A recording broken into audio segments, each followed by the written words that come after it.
गरुडगमन तव चरणकमलमिह मनसि लसतु मम नित्यम् गरुडगमन तव चरणकमलमिह मनसि लसतु मम नित्यम् मनसि लसतु मम नित्यम् मम तापमपाकुरु देव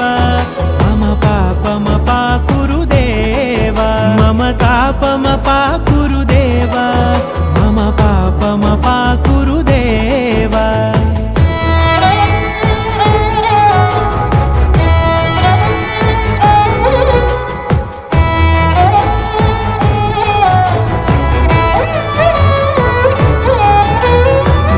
जनयन विधिनमुचिहरण मुख विबुध विनुत पद पद्मा जल जनयन विधिनमुचिहरण मुख विबुध विनुत पद पद्मा विबुध विनुत पद पद्मा।